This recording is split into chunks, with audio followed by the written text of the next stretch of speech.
Assalamualaikum warahmatullahi wabarakatuh dan halo dan selamat datang pada video ini. Perkenalkan, nama aku Muhammad Aurel Vidana Novaeldi. Biasa aku dipanggil Aweng dan aku siswa kelas 11 dari SMA Lab School Kaizen. Dan hari ini aku ingin ngomongin satu topik yang relevan bagi para Gen Z, yaitu dunia digital.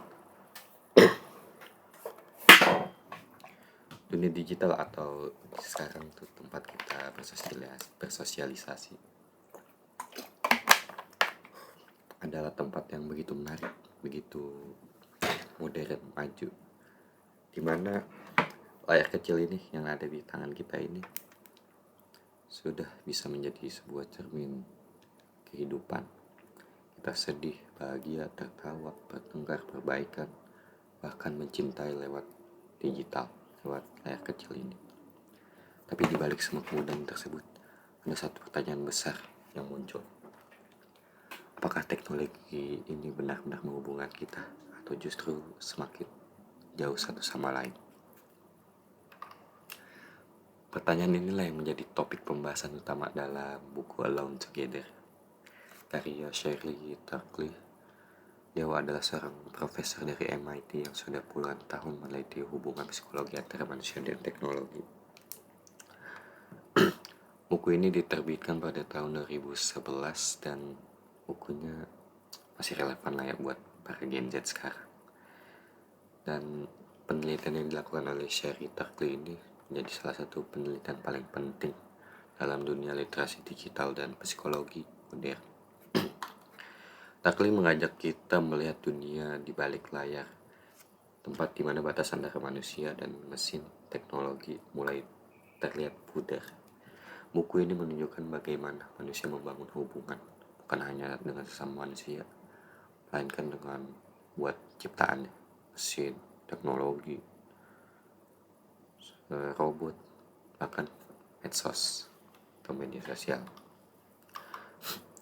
Dalam buku ini, Turkle membagi gagasan utama yang menjadi dua bagian besar. Pertama ada The Robotic Moment. Dalam gagasan pertama ini, dia menyoroti bagaimana manusia mulai memperlakukan mesin seperti teman, bahkan sebagai sumber emosi kasih sayang. Ia mencontohkan Paro adalah sebuah robot anjing laut yang didesain untuk terapi para lansia. Jadi para lansia ini tuh merasa dicintai, merasa diperhatikan, padahal itu semua cuma respon algoritma dan sensor.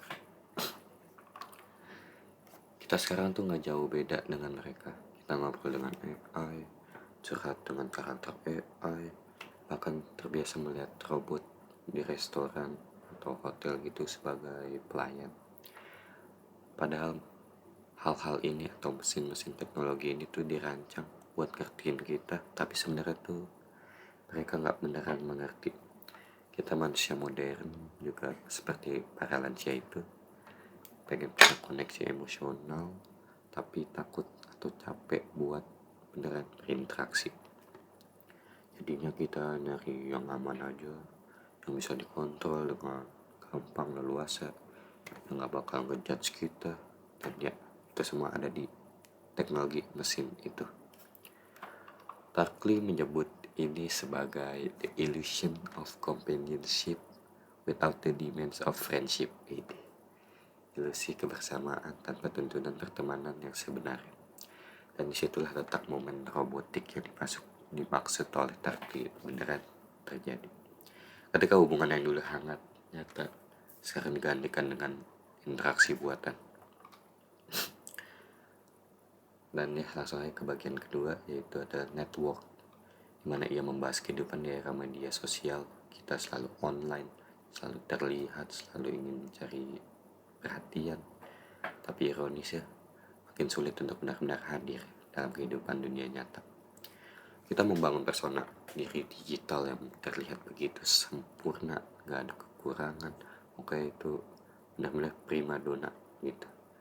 Namun di tengah keterhubungan itu, kita sering merasa kesepian.